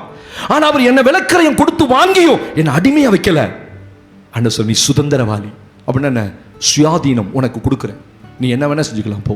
அப்படிலாம் எந்த உலகத்தில் எந்த எஜமானும் கொடுக்க மாட்டான். அப்ப நான் அவருக்கு அடிமை ஆயிட்டேன். இனி என் ஆண்டவனுக்கு நான் அடிமை. ஸ்தோத்திரம். நான் எனக்கு எந்த காரியம் அந்த உலகத்தில் கிடையாது அப்படின்றது தான் நான் ஆயத்தமானதுக்கு அடையாளம். எத்தனை பேர் சொல்ல முடியும், இனி எனக்கு எதுவுமே இல்லை? ஆமென். என் ஆண்டவருக்கு தான் நான் சொந்தம். இனி என் விருப்பம் அல்ல. உண்மைதானே? செய்திக்காக சொல்லாதீங்க, உண்மைதானே? இனி நீங்க உங்களுடையவர்கள் அல்ல. கிறிஸ்து என்னும் ஒரு மணவாளனுக்கு உங்களை கற்புள்ள கன்னிகையாக ஒப்பு கொடுக்கிறேன். அப்போஸ்தலனாகிய பவுல் சொல்றாரு, உன்னை ஒரு கன்னியா ஒப்பு கொடுக்கிறேன். ஸ்தோத்திரம். உங்களுக்கு திருமணம் ஆயிருக்கலாம், குழந்தை பிறந்திருக்கலாம். ஆனா கிறிஸ்துவின் சட்டத்தின்படி, பைபிள் படி நீ யார்தான்? கற்புள்ள கன்னிகை. ஒரு ஆமென் சொல்லுங்க. எனக்கும் அதுதான் சொல்லப்பட்டிருக்கு, உங்களுக்கு அதான் சொல்லப்பட்டிருக்கு. நம்ம எல்லாருக்கும் ஒரு அடைமொழி பவுல் கொடுக்கிறாரு. கிறிஸ்து என்னும் ஒரு மணவாளனுக்கு, ஒரு புருஷனுக்கு உங்களை கற்புள்ள கன்னிகையாக ஒப்பு கொடுக்கிறேன். கரைபடாத குடும்பமா, கரைபடாத பிள்ளையா நான் அவருக்கு ஒப்பு கொடுக்கிறேன். உங்களை பார்க்கும்போது கிறிஸ்து எப்படி பார்ப்பாரு? கற்புள்ள கன்னிகையாக பார்ப்பார். ஏன்னா நீங்க அவருக்கு சொந்தம். வேற யாரும் கல்யாணத்துக்கு முன்னாடி 1000 பேரை பார்க்கலாம், 1000 பேரை பெண் பார்த்துருக்கலாம், 1000 பேர் உங்கள் வீட்டில் வந்து வடதுன்னு இருக்கலாம். தோத்திரம். இதே ஒரு படலமாக கூட சில ஆட்கள்லாம் இன்றைக்கி வச்சுருக்கானுங்க. போய் தின்னுபிட்டு வந்துட்டு வேணான்றுவானுங்க. பரிசுத்தவான்களே, அந்த பாவமெல்லாம் கட்டிக்காதீங்க. ஆமென் சொல்லுங்க. ஆமாம், வடை தின்னு இப்போ பப்ஸு தின்னுனே போதும் ஒரு கூட்டம் இருக்குது. போய் போய் போய் போய் நூற்றுக்கணக்கானதை பார்த்துட்டு தின்னுபிட்டு வந்துடுறது மனசாட்சி இல்லாமல். நான் உங்கள் வீட்டுக்கு வரணுமா, என் வீட்டுக்குலாம் வராதீங்கன்றான். எப்படி பார்த்தீங்களா? பொண்ணு வீட்டில் மட்டும் போய் தின்ட்டு வந்துடுறான். ஆனால் மாப்பிள்ளை வீட்டுக்கு வந்து பார்க்கணுமா அப்படின்னா வராதிங்க, ஏன்னா வடை சுட்டு பொண்ணும்ல. அப்படிலாம் இன்னைக்கு இருக்குது ஆட்கள். ஆனால் இந்த மணவாளன் என்றைக்கு உங்கள் வாழ்க்கையில் வந்தாரோ, கல்யாணம் வந்தது, ரெடி ஆயிட்டாரு, உங்களை பார்த்து சொல்றாரு, நீ மணவாளனுக்கு சொந்தமாக மாறினியா? மணவாளனை உடையவளாய் மாறினாயா? உனக்கு ஒரு மணவாளன் இருக்கிறார். 1000 பேர் கல்யாணத்துக்கு முன்னாடி. ஆனால் கல்யாணம் ஆன பிறகு உங்களுக்கு யார் தான் புருஷன்? இப்போ இருக்கிற புருஷன் தான் புருஷன். அப்படி சொல்லணும். ஆமென் சொல்லுங்க. ஆமாம், அது நல்லா இருக்கு, இது நல்லா இருக்குன்னு பார்க்கப்படாது. கல்யாணம் ஆன பிறகு அப்படிலாம் பார்க்கப்படாது. அது நல்லதில்லை. உண்மை தானே? கல்யாணம் ஆகிறதுக்கு முன்னாடி வாலிப பசங்க மாதிரி மைனர் மாதிரி சுற்றிட்டு இருப்பான். அங்கே பார்ப்பான், அது பச்சை, ஓ இது சிகப்பு, ஓ இது மஞ்சள் அப்படிமா. கல்யாணம் ஆன பிறகு ஓ பச்சைன்னா பலார்னு விழுவும். ஏன்னா பக்கத்தில் யார் இருக்கா? பக்கத்தில் யார் இருக்கா? மணவாட்டி இருக்கா. அவளுக்கு சொந்தமாயிட்டா. அந்த மணவாட்டி அவனுக்கு சொந்தமாயிட்டா. சோத்திரம். அதனால தான் உன் ஊற்றுக்கண் ஆசீர்வதிக்கப்படுவதாக ஆண்டவர் சொல்றாரு. உன் மனைவி உனக்கு ஊற்றுக்கண், அவளே உன்னால் உனக்கு திருப்தியா இருக்கட்டும் அப்படின்னு ஆண்டவர் சொல்லிட்டாரு. அப்ப எனக்கு கிறிஸ்து போதும், நான் திருப்தியா இருக்கேன். எத்தனை பேர் ஆமென் சொல்லுவீங்க? இனி வேற ஒரு நேசர் எனக்கு வேணாப்பா, என் மனசுல கூட நினைக்க கூடாது. அதான் கற்புள்ள கன்னிகை. நீங்க என்னைக்கு கிறிஸ்துவுக்கு உடையவர்களாய் மாறிட்டீங்களோ, இயேசு சொந்த ரட்சகராய் ஏற்றுக்கொண்டுட்டீங்களோ, உங்க வாழ்க்கையில என்னைக்கு அவர் மணவாளனா வந்துட்டாரோ, எனக்கு அவர் மணவாளனா வந்ததுனால இனி ஒரு மணவாளனை நான் எண்ணத்துல கூட நினைக்க கூடாது. என் குலதெய்வம் அப்படிலாம் நினைக்க கூடாது. நீங்க பேச்சு கூட அது சொல்லக்கூடாது. சில சொல்லுவாங்க, ஒரு காலத்தில் எங்க குலதெய்வம் பண்ணுமா, அது வரவே கூடாது. அது சிலுவையில் அடிக்கப்பட்டிருந்தோம். ஆணி அடிக்க உங்க மறந்து கூட தெரியாம சொல்லிட்டேன் கூட சொல்லக்கூடாது. அது உங்க இருதயத்திலிருந்து எடுக்கப்பட்டிருந்தோம். ஏன்னா அவர் மணவாளனாய் உள்ள வந்துட்டார். அவருக்கு சொந்தமாய் மாறிட்டேன். ஒரு ஆமென் சொல்லுங்க. எனது மணவாளனே, என் இதய ஏக்கமே, இனி அவரே ஏசையா, உம்மைத்தான் தேடுகிறே. நான் பார்க்கும் பார்வையெல்லாம் ஏற்றனவாயிருப்பதாக என் இதய எண்ணமெல்லாம் உகந்தனவாய் இருப்பதாக உமக்கு உகந்தனவாய் இருப்பதாக. சொல்லுங்க, எனது மனவாள், எனது மனவாளனே, என் இதய ஏக்கமே, இனி அவரே ஏசையா, உம்மைதான் நேசிக்கிறேன். 31 வருஷமா அந்த ஊழியத்தை நிக்கிறேன். அவர் தான் என் மனவாளன்.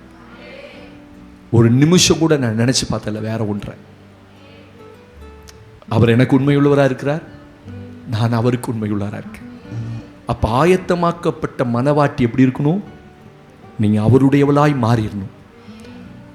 அவருடையவளாய் மாறினாதான் அவருக்குரியதெல்லாம். அப்ப நம்ம கைப்பிடிச்சு கொடுக்கும்போது கல்யாணத்தில் சொல்லுவோம்ல, அது மறந்து போச்சு பாஸ்டர். ஏன்னா எனக்கு சொல்லி சொல்லி மனப்பாடம் ஆயிடுச்சு. 100 கணக்கான கல்யாணம் நடத்தினால எனக்கு மனப்பாடம் ஆயிடுச்சு. என்னது? என் சரீரத்தாலும் என் உலக சம்பத்தினாலும் உன்னை கனப்படுத்துவேன், உன்னை மேன்மைப்படுத்துவேன். புருஷன் சொல்லணும். அதே மாதிரி கடைசி வரைக்கும் நான் உனக்கு மனைவியா இருப்பேன், பிறர் முகம் பாராமல். பாப்பியா அப்படிமே? அல்லேலூயா. சொல்லு, பிறர் முகம் பாராமல். கல்யாணம் பண்ண பிறகு வேற ஒருத்தர் முகத்தை பார்க்கப்படாது. பார்க்க மாட்டேன், தோத்துறோம். அப்படியே பார்த்தா அது வேற காரியம். அப்ப பார்க்காம ஒருத்தனுக்கே மனைவியா அடங்கி இருப்பேன். ஆனா இவன் என்ன சொல்லணும்? என் சரீரத்தாலும் என் உலக சம்பத்துகளினாலும். தோத்துறோம். அப்ப அவன்கிட்ட ஒண்ணுமே இருக்காது. கல்யாணம் பண்ண புதுசா என்ன இருக்கும்? 2 தகரடப்பா இருக்கும், அவ்வளவுதானே? அப்படிதானங்க. நீங்க கல்யாணம் ஆரம்பிக்கும் போது அப்படியே பெரிய மாளிகையில் இப்ப இன்னைக்கு இருக்கிற நிலைமையில வந்துட்டீங்களா? இல்ல. அன்னைக்கு என்ன இருந்துச்சு? ஒரு சூட்கேஸோட வந்தோம். நீங்க ஒரு சூட்கேஸ், அந்த அம்மா ஒரு தகரடப்பா, 2ம் சேர்ந்து தான் இன்னைக்கு மாளிகையா மாறி இருக்கு. அப்படிதானே? பிள்ளைகளை பெற்றெடுத்து நகை வாங்கி பீரோ வாங்கி நீங்க கல்யாணம் பண்ணும் போதே உங்க இதெல்லாம் கொடுத்துட்டாங்களா? சீர் சனத்தையெல்லாம் கொடுத்துட்டாங்களா? இல்ல, எல்லாம் நம்ம வாங்கினது தான். இந்த தகர டப்பாவும் இந்த பிளாஸ்டிக் டப்பாவும் சேர்ந்து தான் இன்னைக்கு இவ்வளவு பெரிய கூடாம. நான் எங்க லைஃபை சொல்லிட்டு இருக்கேன். எங்களுக்கு ஒண்ணுமே கிடையாது. கர்த்தர் எங்களை ஆசீர்வதிச்சார். ஆமென். ஏன்னா நான் என் உலக சம்பத்தினால யாரை கனம் பண்ணணும்? என் மனைவியை கனம் பண்ணணும். அப்ப ஆண்டவர் நீங்க அவருக்கு சொந்தம். நல்லா கவனிங்க. மனைவி அப்பா வீட்டுல இருந்து வந்த பிறகு, கணவனுக்கு சொந்தமாயிட்ட பிறகு, இந்த கணவனுக்குரிய அத்தனையும் யாருக்குரியது? ஒளிவு மறைவே இருக்கக்கூடாது. கணவன் மனைவிகளை என்னைக்குமே என்ன இருக்கக்கூடாது? ஒளிவு மறைவை. நான் எங்க போறேன், என்ன செய்யறேன், என் செல்போன் என்ன இருக்குது, எத்தையுமே மறைக்க மாட்டேன். சொன்னா அவங்களுக்கு கொடு. அதுதான் எனக்கு மிகப்பெரிய பாதுகாப்புன்னு நான் நினைக்கிறேன். ஆமென். ஏன்னா சில நேரத்தில் நான் யாரோ ஃபோன் பண்ணிப்பீங்க, நீ யாராவது ஃபோன் பண்ணிப்பீங்க, ஏதாவது சொல்லுவேன், நான் மறந்துடுவேன். வந்தோன்னே செல்ஃபோனை பார்ப்பாங்க. நான் தப்பாக நினைக்கக்கூடாது.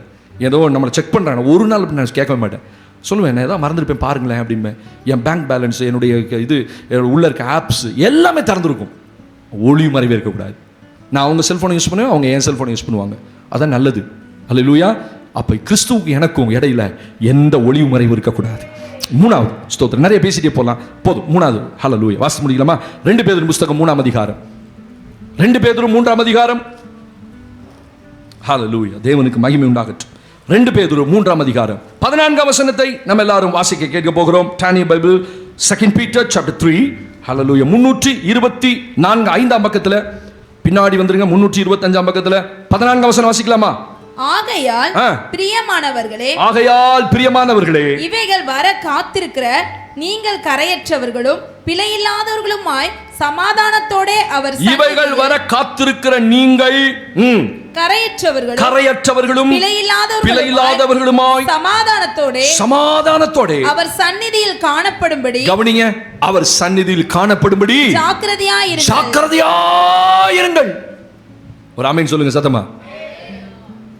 ஆயத்தம் பண்ணினால் எப்படி ஆயத்தம் பண்ணா? ஆண்டவர் சொல்றாரு, கரையற்றவர்களும் பிழையற்றவர்களும் சமாதானம் உள்ளவர்களுமாய் அவர் சந்நிதியில் காணப்பட்ட ஜாக்கிரதையாரு. அவங்க தான் அவருடைய சந்நிதியில் இருக்க முடியும். ஆயத்தமாக்கப்படுகிற காரியம் என்ன தெரியுமா? உன்னை கரை இல்லாம, பிழை இல்லாம, குற்றம் இல்லாம, உலகத்தால கரைப்படாதபடிக்கு. ஸ்தோத்திரம். இன்னைக்கு உலகத்தால கரைப்படாது இருப்பதுதான் சுத்தமான பக்தின்னு பைபிள் சொல்லுது. இன்னைக்கு கரைப்படாத விசுவாசியே கிடையாது. உலகம் உங்களை கரைப்படுத்த பார்க்குது, ஆனா கரைப்படாதபடிக்கு தப்பிக்கொள்வதற்கு தான் கர்த்தர் ஞானம் கொடுக்கிறார். ஆமென். பேதுரு புத்தகத்தில் 1 பேதுருல 1ஆம் அதிகாரத்தில் வீட்டில் உட்கார்ந்து வாசித்து பாருங்க.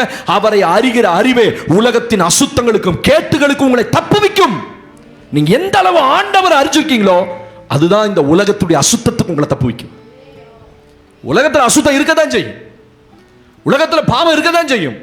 ஆனா கரை இல்லாதவனும் பிழை இல்லாதவனும் இருங்கன்னு பைபிள் சும்மாவை சொல்லும். கடினமான ஒரு காரியத்தை பைபிள் என்னைக்குமே சொல்லாது. உங்க மனுஷனால கடைபிடிக்க முடியாத ஒரு காரியத்தை பைபிள் என்ன செய்யாது, சொல்லவே சொல்லாது. நம்மளால முடியாதுன்னா பைபிள் அதை சொல்லவே சொல்லாது. ஆனா நம்மளால முடியும்னா பைபிள் அதை சொல்லும். கரை இல்லாதவனும் கரை என்ன, பாவத்தால உங்க சரீரம் கரை பற்றக்கூடாது. கேட்ட எத்தனை போடலாமா பாஸ்டர்? போடலாமே, தப்பு கிடையாது. அப்படியா? இப்ப நிறைய பேருக்கு ஒரு சந்தேகம், பாஸ்டர் என்ன சொல்றாரு?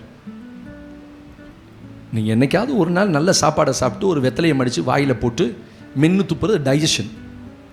ஆனா இதே உங்களை அடிக்ஷன் பண்ணக்கூடாது.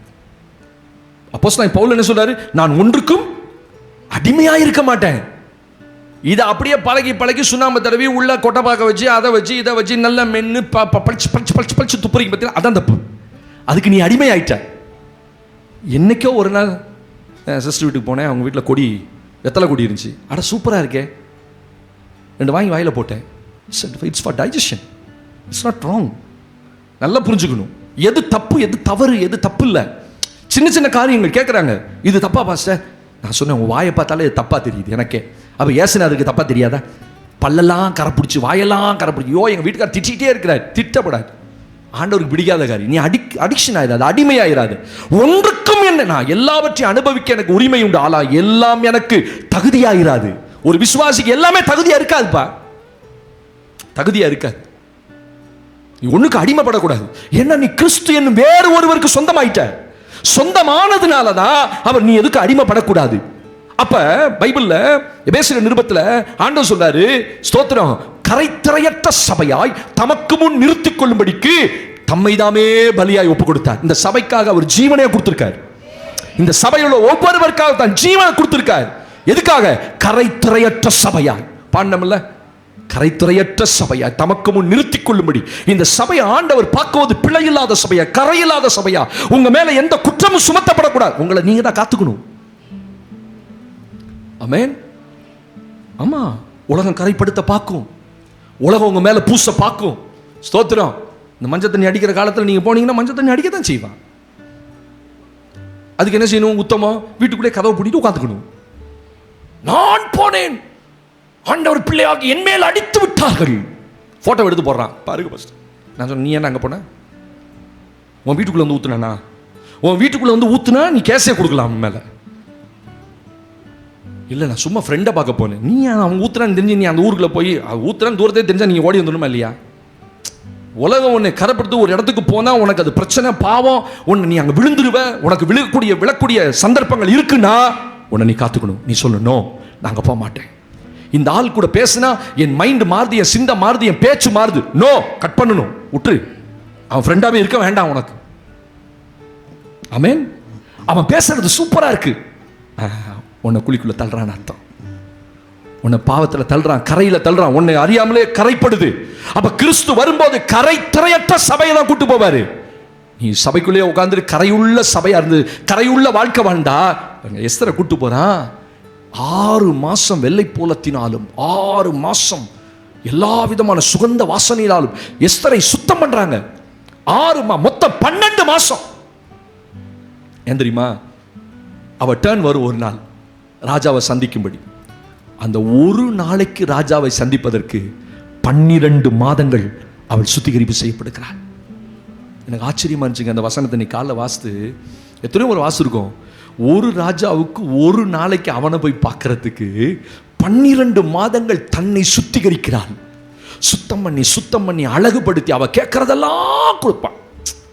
இப்போ இந்த வாலிப பிள்ளைகளை பார்த்தா சில நேரத்தில் பெண்ணா இருக்காது, ஆனால் பெண்ணா இருக்க வேண்டிய நேரத்தில் பெண்ணா இருக்கணும். அப்படி தானே? இப்போ இருக்கிற நிலைமையில அப்படியே கொண்டு போய் மணப்பெண்ணா உட்கார வச்சா ஏற்றுக்க முடியுமா? இருக்க முடியாது. மனம் வரைக்கும் போகிறதுக்கு ஒரு தகுதி, அழகுபடுத்தணும். அதுக்கு பியூட்டி பார்லர் கொண்டு போகணும், இங்கெல்லாம் எடுத்து விடணும், கட் பண்ணணும். ஸ்தோத்திரம். மீசை இருந்தால் எடுத்து விடணும். இப்போ வரதுக்கெல்லாம் மீசை வந்துருச்சு. ஸ்தோத்திரம். அல்லேலூயா. ஒரு காலத்தில் ஆம்பளைக்கு மீசை முளைக்க மாட்டேங்குது. என்ன மாறி போச்சுங்க, அதுக்காக சொல்ல வரேன். இப்போ ஆம்பளைக்கு மீசை முளைக்க மாட்டேங்குது. எல்லாத்துக்கும் ஒன்றும் இல்லாமல் அப்படியே வளவளன்னு இருக்கிறான். பொம்பளைக்கு நிறைய வளருது. Hormones growth. ஒன்றும் செய்ய முடியல. என்ன செய்ய முடியும்? அப்போ பியூட்டி பார்லர் உட்காரிச்சு பெயிண்ட் பண்ணி அதை பண்ணி கலர் பண்ணி இருக்கிறதெல்லாம் எடுத்து விட்டு அதை கொஞ்சம் சுத்தப்படுத்தி, ஓ ஏன்னா மணப்பெண்ணுக்கும் மற்றவளுக்கும் சில நேரத்தில் சில கல்யாணத்தில் பெரிய பிரச்சனையே ஆகிடும். பெண்ணை பார்க்கல கூட வந்து தோழி ரொம்ப அழகா இருப்பா. பார்த்திருக்கீங்களா? இதை பார்த்தா பெண்ணு மாதிரி தெரியாது, கூட நிற்கும் பார்த்தீங்களா? சில நேரத்தில் பெற்றோர் ரொம்ப உஜாரா இருக்கணும், அந்த மாதிரி ஆளெல்லாம் தள்ளி விட்டுறணும். இவன் டபக்குன்னு மாற்றி கட்டி விடுவான். ஐயோ, அப்படிலாம் சந்தர்ப்பம் இருக்குதுங்க. நிறைய இதில் நிறைய ஸ்டேஜ் நாங்களே பார்த்துக்கோம். நிற்கும் பொண்ணு கரிமுட்டி மாதிரி நிற்கும். தோத்துறோம். நான் யாரும் தப்பாக சொல்ல, பார்க்குறவங்களாம் என்னை மன்னிச்சுக்கோங்க. நான் அப்படியே கருப்பாக இருப்பாங்க, ஆனால் பக்கத்தில் நிற்க தோழி சவ நிற்கும். தோத்துறோம். அங்கேருந்து பார்ப்பான், இந்த மாப்பிள்ளைக்கு இது நல்லா இல்லை, பக்கத்தில் பெண்ணு, அது பக்கத்தில் நிற்க, அவனே மேட்ச் பண்ணுவான். கீழே உட்காந்து அவன் பல 6 மாசமா ப்ராசஸ் பண்ணி இதான் பொண்ணுன்னு முடிவு பண்ணி அவளை கொண்டு பியூட்டி பார்லர் உட்கார வச்சு பொண்ணாக்கி கொண்டு வந்து உட்கார வச்சாலும் கீழே இருக்க ஒரே வார்த்தையில் சொல்லுவான், இது நல்லா இல்லைங்க, இதை விட்டுட்டு அதை கொண்டு நிற்க சூப்பராக இருக்கும். அவனே மேட்ச் பண்ணி பார்ப்பான். ஃபோட்டோ எடுத்து இந்த பிள்ளையை மட்டும் அழிச்சிட்டு இவனை பக்கத்தில் நிறுத்தி வைக்கிறான். இப்போ பார்த்தியா இதான் கரெக்டாக இருக்கான். ஹேய், உலகம் இங்கே போயிடுச்சு. உலகம் உங்களை கரைப்படுத்தும். ஆனால் வேதம் நமக்கு சொல்லுது, கரை இல்லாமலும் பிழை இல்லாமலும். ஆமென் சொல்லுங்க. ஏன்னா ராஜா உங்களை பார்த்து உங்க அழகில் பிரியப்படுவார். அகாஸ்வேரு ராஜா எஸ்தர் ராஜாத்தியை பார்த்து எத்தனையோ கன்னி பெண்கள் வந்தார்கள். ஆனா அவங்களுக்கெல்லாம் அவன் நான் என்ன அழகான தேவன் பாருங்க. அவளை காட்டில் எத்தனையோ பேர் அழகு இருந்தாங்க. ஆனா அவன் கண்ணுக்கு அவ தான் ரொம்ப அழகா இருந்தா. அதான் தேவ கிருபை. எத்தனையோ பேர் உங்க குடும்பத்தில் ரட்சிக்கப்படல, அவருடைய பார்வைக்கு நீங்க தான் அழகா இருந்தீங்க. சொல்லுங்க ஆமேன்னு.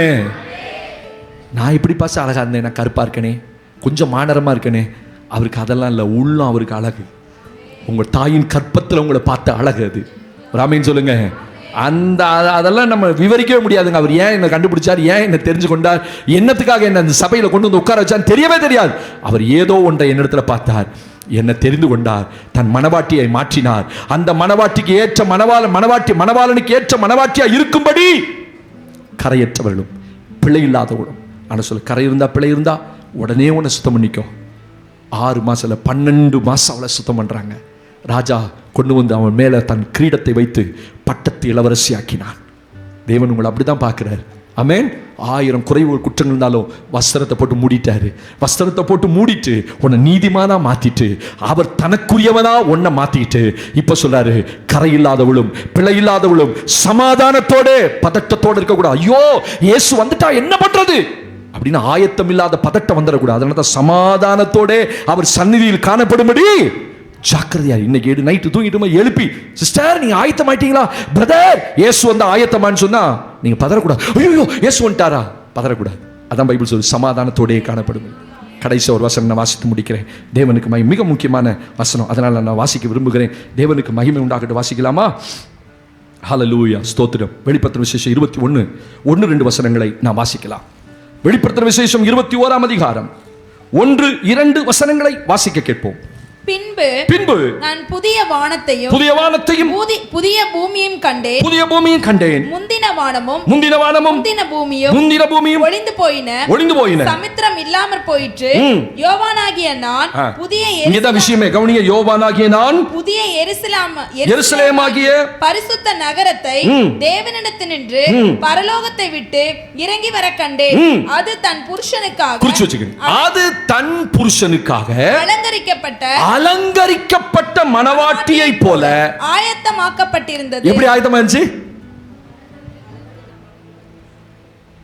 ஆட்டுக்குட்டியானுடைய கல்யாணம் வந்தது, அவருடைய மனைவி தன்னை ஆயத்தமாக்கினாள். இப்ப சபையை தேவன் ஆயத்தமாக்கிட்டு இருக்கிறார். ஆட்டுக்குட்டியானவர் வந்து பார்க்கும்போது மனைவி ரட்சிப்பின் வஸ்திரத்தோட, மனைவி அவரோட ஐக்கியப்பட்டவளா, அவருக்கும் உங்களுக்கு சம்பந்தமே இல்லாத ஒரு வாழ்க்கை அல்ல.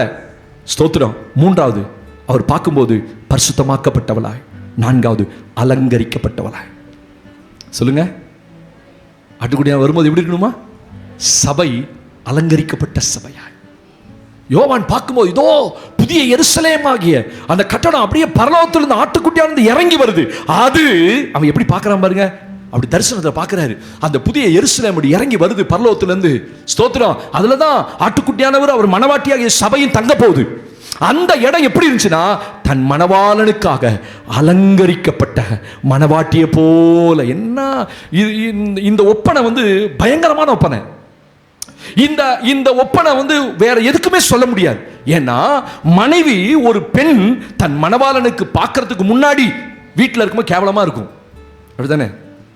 இந்த நிலைமையில நீங்கள சபைக்கு வரனால அப்படி ஜோடிச்சு வந்திருக்கிறோம். வீட்டில் உங்களை பார்த்தா பயந்துருவோம். இவங்க தானா?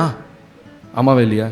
என்னையும் எத்தனை பேர் கேட்டுருக்காங்க, கைலியில் வரும்போது பனியில் இருக்கும்போது எத்தனையோ விசுவாசி என்னை அடையமே தெரியல, ஆனால் ஊத்து பார்த்துட்டு போகுது, எங்கேயோ பார்த்த மாதிரி இருக்கு இந்த ஆளை அப்படின்னு. ஒத்துறோம். ஏன்னா அதுக்கு ஒரு ட்ரெஸ்ஸை போட்டால் தான் அது பாச தோரண்டை காட்டும். அதனால பாசமாக சொல்லும், எங்கே போனால் பேண்ட்டை போட்டு போங்க, பார்த்து தயவு கையிலே கட்டி போகாதீங்க, உங்களை அடையாளமே தெரிய மாட்டேங்குது. நான் நிற்கிற ஒரு நாள் ஒருத்தர் வந்தார். அப்போ சும்மா பண்ணி சாதாரண டீச்சர் ஒரு பேண்ட்டை போட்டு நிற்கிறேன். ஏங்க யாருங்க பாஸ்டர் அப்படின்னாரு. நான் சொன்னேன், அப்படியா இருக்காருங்க, உங்களுக்கு என்ன வேணும்னு. இல்லை பாஸ்டரை பார்க்கணும். அப்படியா? பாஸ்டர் வீட்டுக்கு போயிருக்கிறாரு, வந்துடுவார். சோத்திரம். சரி, நான் சொன்னேன் ஒரு சேரை போட்டு உட்காந்துருங்க. ஏன்னா என்னைய பாஸ்டர் இல்லைன்னு முடிவு பண்ணிட்டான். அப்புறம் நான் தான் பாஸ்டர்னா பயந்துருவான். அப்படி தானே? பயந்துருவாங்க. அப்படின்ட்டு ஒரு சேரை போட்டு பார்த்தா நீங்கள் உட்காந்துங்க, பாஸ்டர் வந்துடுவார். நான் என்ன பண்ணேன், நேராக வண்டி எடுத்து வீட்டுக்கு போயிட்டு நல்ல பேண்ட் ஷர்ட்லாம் போட்டு திருப்பி வந்தேன். திருப்பி வந்தோடனே அவர் எந்திரிச்சு உடனே பாஸ்டர் பிரைஸ் லாட் அப்படின்னாரு. பார்த்தீங்களா? உலகம் இதுதான். இதுக்கு முன்னாடி இருந்த ஆளும் ஒன்று தான், இப்போ திரும்பி வந்த ஆளும் ஒன்று தான். ஆனால் முன்னாடி இருந்த ஆள் அவன் பாருங்க வேற மாதிரி இருந்தார். இப்போ போய் பேண்ட் ஷர்ட்லாம் புதுசாக அதுதான் உலகம். அலங்கரிக்கப்பட்ட மணவாட்டி உன்னை தேவன் அலங்கரிப்பார். அல்லேலூயா. விசுவாசத்தினால் அலங்கரிப்பார். விசுவாசமே இல்லாத வாழ்க்கைக்குள்ள விசுவாசம் கொடுப்பார். நம்பிக்கை இல்லாத வாழ்க்கைக்குள்ள நம்பிக்கை கொடுப்பார். அது அலங்காரம். உன் குணத்தை மாற்றுவார், குணாதிசயத்தை மாற்றுவார். ஓ, நீ வெளியே இருந்த ஒரு காலத்தில் ரொம்ப மோசமான ஆளாக இருந்தப்பா, நீ அப்படி இருக்கக்கூடாது. இனி ஆட்டுக்குட்டியானுடைய மணவாட்டியா மாறிட்ட. இனி உன் குணாதிசயம் அலங்கரிக்கப்படணும். இருதயத்தில் மறைந்திருக்கிற குணமே அதை தான் ஆண்டவர் விரும்புகிறார். புறம்பான அலங்கரிப்பு உனக்கு அலங்கரிப்பா இராமல் இருதயத்தில் மறைந்திருக்கிற குணமே உனக்கு அலங்கரிப்பா இருக்கட்டும். வெளிப்புற தோற்றத்தை பார்த்த ஆட்டுக்குட்டியான ஒரு நாளும் உங்களை விரும்பவே மாட்டார். நல்ல இருதயம் ஆண்டவருக்கான இருதயம், மற்றவர்களுக்கான இருதயம். அந்த இருதயத்தை தேவன் விரும்புகிறார். அதான் அலங்கரிப்பு. விசுவாசம் இல்லாத இருதயத்துக்குள்ள விசுவாசம், நம்பிக்கைக்குள்ள இல்லாத வாழ்க்கையில நம்பிக்கை தேவன் தன் மேல கொடுப்பார். அதான் உங்களை அலங்கரிப்பு. ஒவ்வொரு நாளும் ஒன்று ஒன்று கொடுப்பார். அலங்கரிப்பு பாருங்க. நல்லா அலங்கரிச்ச பிறகுதான் அவர் பக்கத்தில் போய் நிறுத்துவார். அப்ப சொல்லுவார், இதான் என் மணவாட்டி. சொல்லணும்ல, மணவாளனுக்கு ஏற்ற மணவாட்டியா நின்னா தானே இவர் என் மணவாட்டின்னு சொல்லுவார். இல்ல சில நேரத்தில் நம்மளை அலங்கரிக்கலைன்னா மணவாட்டின்னு சொல்ல முடியாது. அல்லேலூயா. ஒரு வசனத்தை வாசித்து நான் முடிக்கிறேன். ஆண்டவருக்கு மகிமை. அலங்கரிச்சிடணும். கடைசியாக வெளிப்படுத்தல் 22:17 நான் வாசித்து முடிக்கிறேன். வெளிப்படுத்தல் 22, அதை என்னால் எக்ஸ்பிளைன் பண்ண முடியல, டைம் இல்ல. 22ஆம் அதிகாரம் 17ஆம் வசனம். ஆவியும் மணவாட்டியும் வா என்கிறார்கள். கேட்கிறவனும் வா என்பானாக. தாகமாய் இருக்கிறவன் வரக்கடவன், விருப்பமுள்ளவன் ஜீவ தண்ணீரை இலவசமாய் வாங்கிக் கொள்ள கடவன். பைபிள் சொல்லுது, ஆவியும் மணவாட்டியும் வா என்கிறார்கள். ஸ்தோத்திரம். மணவாட்டியும் ஆவியும் வா அப்படின்னு அர்த்தம். நல்ல பிள்ளைய அலங்கரிச்சு, பெண்ணை அலங்கரிச்சு கொண்டு போய் மாப்பிள்ளைக்காக முன்னாடி நிறுத்துவாங்க. நல்ல கவனிங்க, முடிச்சாங்க. மணவாளன் வர தாமதம். சில இடத்துல மணவாட்டி வர்றதுக்கு தாமதமாகும். சில இடங்கள்ல பெரும்பாலும் பாருங்க, எல்லா இடத்துலையுமே மணவாட்டி வரதான் தாமதமாகும். ஏன்னா பெண்ணை அலங்கரிக்க ரொம்ப கஷ்டம் இல்லை. மாப்பிள்ளைக்கு என்ன இப்படி இப்படின்னு செய்வனா சில தலை சரியா போச்சு. அப்படித்தானே? மாப்பிள்ளை பிரச்சனையே இல்லை. சும்மா டபக்குன்னு ஒரு சட்டையை போட்டு ஒரு பேண்ட்டை மாட்டினானா, 2 பெல்ட்டை கட்டினானா முடிஞ்சு போச்சு. அது ஒரு பக்கம் நிற்கும், இது ஒரு பக்கம் நிற்கும். இவன் கூட இருக்கான் தான் எல்லாத்தையும் அட்ஜஸ்ட் பண்ணி கொண்டு வந்து ஒரு டையை கட்டி விட. அன்னைக்கு தான் புதுசாக டை கட்டியிருப்பான். பாவம், அது கட்டாத. அப்படி எனக்கு அப்படி ஏன் வருது, டையை போட்டு இருக்கிடுவான். அவன் என்னமோ தூக்கு கயிறில் நிற்கிற மாதிரி நிற்கிறான். அது சொன்னே, பையனை கூப்பிட்றான், மாப்பிள்ளை பொண்ணு தோழனை கூப்பிட்றான், நீங்கள் வாடா.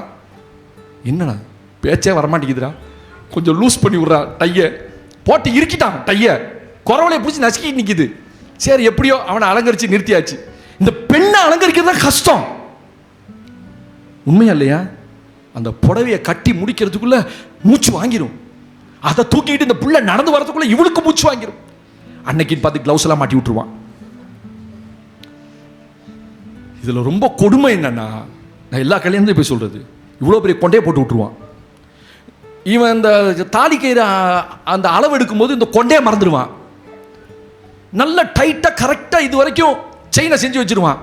அதையும் நல்லா போட்டு முடிக்கிடுவான், அவுந்துடக்கூடாதுன்னு. வீட்லேயே நல்லா கட்டிங் பிள்ளை வச்சு நசுக்கி விட்டு வந்துடுவான், அவுத்துடக்கூடாதுன்னு. கொண்டு வந்து தலையில் மாட்டும்போது இந்த கொண்டை போட்டு அமுக்கும். எத்தனையோ கல்யாணத்தில் அந்த பிள்ளைக்கு தண்ணியே வந்துடும். இங்கே இந்த கண்ணை போட்டு அமுக்கும், பின்னாடி போட்டு இது கண்ணை போட்டு அமுக்கும். சிலத்தை மூக்கை போட்டு இப்படி முழிக்கும். அந்த ஃபோட்டோலாம் இருக்கும் பாருங்க, உள்ளே போகாது. நான் சொல்லுவேன், டேய் எல்லா கல்யாணத்தையும் நடக்கிறது தான் இது. பிள்ளைய கொண்டு வந்து ஆயத்தப்பட்டு நிறுத்திடுவான். சில இடத்துல மணவாளன் வர, இப்போ பைபிள் சம்பவத்துவாங்க, மணவாளன் வர தாமதம். இப்போ மணவாட்டி சோந்துட்டா. மணவாளன் வருகிற வரைக்கும் மணவாட்டி தன் மணவரையில் தான் இருக்கணும். எத்தனை பேர் புரிஞ்சுதுன்னு தெரியல.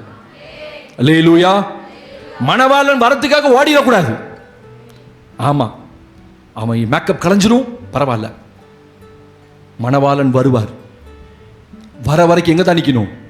பலிபீடத்தில் தான் நிற்கணும். அந்த ஆல்டரை விட்டு அந்த மணப்பெண் போகக்கூடாது. அதுதான் தன் மணவாளனுக்கு தன்னை ஒப்புவித்த மணவாட்டி. அவனுடைய வருகைக்காக தாமதத்துக்காக ஏங்கணும். ஏன் வரல, ஏன் வரல, என்னாச்சு அவருக்கு, ஏன் தாமதம்? அந்த மணவாட்டி ஏங்கி இருக்கணும். ஒரு நாள் திரும்பி பாப்பா, மணவாளன் தூரத்தில் வருவார். அவள் இறுதியமெல்லாம் சந்தோஷப்படும். சபை காத்திருக்கணும் மணவாளனுக்காக. ஆயத்தமாக்கப்பட்டு எழுந்து ஓடிடக்கூடாது, அவரை விட்டு பின்வாங்கிடக்கூடாது. கடைசி வரைக்கும் அவரோட இருக்கணும். எழுந்து நிற்போம், எழுந்து நிற்போம். ஆயத்தமாக்கப்பட்ட மணவாட்டி. ஆண்டவர் சொல்ற, நான் வரேன், சீக்கிரம் வரேன். நீ ஆயத்தமா இருக்கிறியா? நீ ஆயத்தமா இருக்கிறியா மணவாட்டி? நீ ஆயத்தமா இருக்கிறியா? ரட்சிப்பின் வஸ்திரம் ஒன்று இருக்கா? இல்ல மணவாளன் வர தாமதிக்கிறோன்னு ரட்சிப்பின் வஸ்திரத்தை பத்தி நீ கவலைப்படலையா? ஆண்டவர் சொல்ல, இந்த செய்தியை கேட்க தான் உங்களை கொண்டு வந்தார். பணம், புகழ், உலகம், மேன்மை எல்லாருக்கும் ஒரு பக்கம். ஆனால் ஆண்டவர் கேட்கிறார், உன் எதிராளி உன் வஸ்திரத்தை உருவத்துக்கு அவன் அலைஞ்சுக்கிட்டே இருக்கிறான். உன் மானம் காணப்படக்கூடாதுன்னு, உன் பழைய வாழ்க்கை, உன் பழைய பாவத்தை நான் ஒரு நாளும் பார்க்கவே கூடாதுன்னு தான் உன் மேல பலவர்னு அங்கி போட்டேன், ரட்சிப்பின் வஸ்திரத்தை போட்டேன். உன்னை நீதிமான மாத்தி நீதி என்று மெல்லிய வஸ்திரம் உனக்கு தரிப்பிச்சேன். அதை நீ காத்துக்கோ. நான் திருடனை போல வருகிறேன். உன் மானம் காணப்படாதபடிக்கு உன் வஸ்திரத்தை காத்துக்கொள்கிற பாக்கியவான். இரண்டாவது ஆண்டவர் சொன்னார், நீ ஆயத்தமாக்கப்பட்ட மணவாட்டியாய் இருப்பாயானால், தேவ பிள்ளையே, நீ மணவாளனை உடையவனாய் மாறணும். மணவாளனுக்கு சொந்தமா மாறிடணும். இனி எனக்குன்னு எதுவும் இல்லை. கைகளை உயர்த்தி சொல்லுங்க. ஆண்டவர் பார்க்கட்டும். ஆண்டவரே, என்ன அழகான வார்த்தைகள். மணவாளன், மணவாட்டியை உடையவனே மணவாளன். மணவாளுடைய தோழனோ பக்கத்திலிருந்து சத்தத்தை கேட்கிறதுனால சந்தோஷப்படுவான். மற்றவங்கெல்லாம் மணவாளனை மணவாட்டியை பார்த்து சந்தோஷப்படுவாங்க. ஆனால் மணவாட்டியா மாற முடியாது. மணவாட்டி இல்லாமல் மணவாளனும் முழுமையடைய முடியாது. மணவாளன் இல்லாமல் மணவாட்டியும் முழுமையடைய முடியாது. ரெண்டு பேரும் ஒன்னா மாறுவதுதான் ஆயத்தம். மூன்றாவது வேதம் சொல்லுது, நீ தேவனுக்கு உரியவனா மாறிட்ட. ஆயத்தம் எது? கரை திரையற்ற சபையாய், கரையில்லாதவளும் பிள்ளை இல்லாதவளும் சமாதானம் உள்ளவளுமாய் காணப்படணும். வேதம் சொல்லுது, நீ அலங்கரிக்கப்பட்ட மணவாட்டியா மாறணும். நீ அலங்கரிக்கப்பட்ட மணவாட்டியா, நல்ல குணாதிசயம், நல்ல இருதயம், நல்ல எண்ணங்கள், ஸ்தோத்திரம், பரிசுத்தப்படுத்திக் கொண்டு ஒவ்வொரு நாளும் ஆண்டவருக்குள்ள என் எண்ணங்களை மாற்றிக்கொள்ளு. தேவனே, என்னை மாற்றும் மாற்றும் மாற்றும். கடைசியா சொல்லப்பட்டது, ஆவி மணவாட்டி வா என்கிறார்கள். நீ காத்துரு. பலிபீடத்துக்கு வந்தாச்சு, சபைக்குள்ள வந்தாச்சு.